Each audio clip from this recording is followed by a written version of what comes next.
Have you ever wondered why an entire book of the Bible is called Numbers and whether it's just about counting people?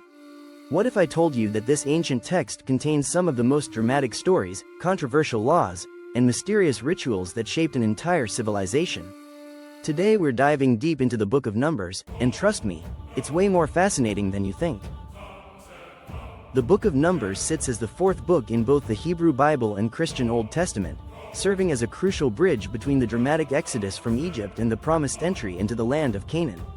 But here's where it gets interesting. The English name Numbers actually comes from the two major censuses described in the text, while the Hebrew title Bamidbar means in the wilderness, which perfectly captures the true essence of this remarkable journey.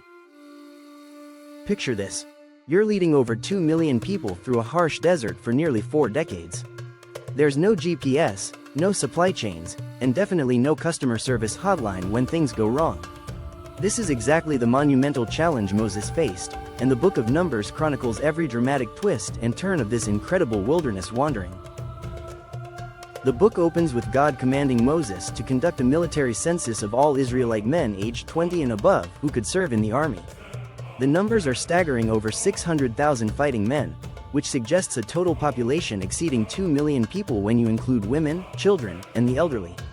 But this wasn't just about headcounts, it was about organization, tribal identity, and preparing for the conquest of the Promised Land. Each of the 12 tribes received specific assignments for their camp positions around the sacred tabernacle. The Levites, chosen as the priestly tribe, were strategically placed closest to the tabernacle, creating a protective barrier between the holy sanctuary and the rest of the community. This arrangement wasn't random, it represented a divine order that emphasized both worship and military readiness. Now here's where things get really interesting. The book of Numbers introduces us to some of the most complex and controversial laws in the entire Bible. Take the ritual of the red heifer, for example. This ceremony involved burning a perfect red cow along with cedar wood, hyssop, and scarlet thread to create ashes used for purification from corpse contamination. Modern readers might find this bizarre, but it served a crucial purpose in maintaining ritual purity in a community where death was ever present. But the real drama begins when the Israelites reach the edge of the Promised Land and send 12 spies to scout the territory. 10 of these spies return with terrifying reports of giant inhabitants and fortified cities, while only Joshua and Caleb maintain faith in God's promise to give them the land. The people's reaction? Complete panic and rebellion against Moses and God himself. This moment marks one of the most pivotal turning points in Jewish history. God's response to their lack of faith was swift and decisive. The entire generation that witnessed the miracles in Egypt would die in the wilderness over the next 40 years. Only their children, along with the faithful Joshua and Caleb, would enter the Promised Land. Talk about consequences for your choices. The wilderness years weren't just about wandering aimlessly. Numbers records numerous rebellions, divine judgments, and miraculous provisions. Remember the story of Korah, Dathan, and Abiram who challenged Moses' authority? The earth literally opened up and swallowed them alive, along with their families and possessions. When the people complained about this harsh judgment, God sent a plague that killed 14,700 more people before Aaron's intercession stopped the destruction. Then there's the fascinating episode of the bronze serpent. When venomous snakes invaded the camp as punishment for the people's complaints, God instructed Moses to create a bronze serpent and mount it on a pole. Anyone bitten by a snake could look at the bronze serpent and live. This story later became a powerful symbol referenced by Jesus himself in the New Testament, showing how ancient events carried deeper spiritual meanings. One of the most intriguing characters in Numbers is Balaam, a non-Israelite prophet hired by the Moabite king Balak to curse Israel. But here's the twist: every time Balaam opened his mouth to curse, blessings came out instead. God had literally put a divine override on his speech.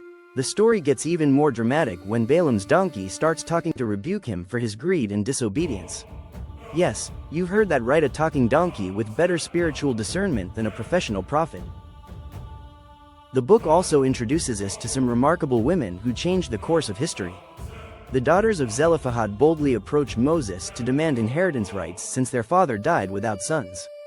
Their courage led to new laws about female inheritance, demonstrating that even in ancient patriarchal societies, justice and progress were possible when people had the courage to speak up. Numbers reveals fascinating details about ancient worship practices too. The daily sacrificial system, festival celebrations, and purification rituals paint a picture of a community where the sacred and mundane were deeply intertwined. Every aspect of life had spiritual implications, from what you ate to how you handled death and disease. The second census, conducted near the end of the 40-year period, shows some surprising demographic shifts. Some tribes had grown significantly while others had decreased, reflecting the complex dynamics of survival, faith, and divine blessing during those wilderness years.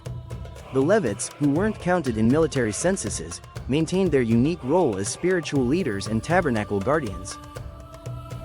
As the book concludes, we see a new generation preparing to cross the Jordan River into their inheritance. The final chapters deal with practical matters like tribal boundaries, cities of refuge for accidental killers, and inheritance laws. But beneath these administrative details lies a profound truth: this new generation had learned from their parents' mistakes and was ready to trust God in ways the previous generation couldn't. The Book of Numbers offers timeless lessons about faith, leadership, consequences, and divine faithfulness. It shows us that even when people fail spectacularly, God's purposes ultimately prevail. The wilderness wasn't just punishment, it was preparation. It transformed a group of slaves into a nation ready to inherit their destiny.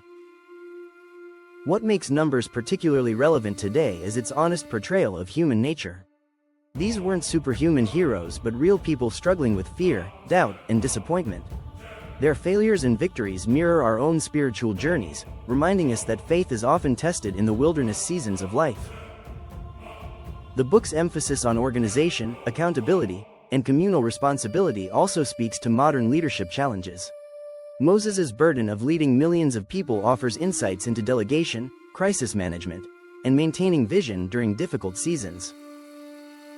Whether you approach Numbers as religious text, historical document, or literary masterpiece, its impact on world civilization is undeniable.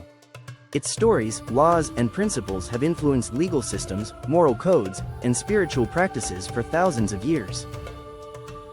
So the next time someone dismisses the Book of Numbers as just ancient record-keeping, remind them they're missing out on one of history's most dramatic survival stories. It's got everything: rebellion, miracles, talking animals, divine judgments, and ultimately, the triumph of faithfulness over fear.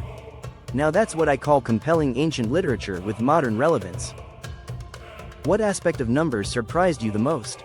Let me know in the comments below, and don't forget to subscribe for more deep dives into fascinating biblical texts.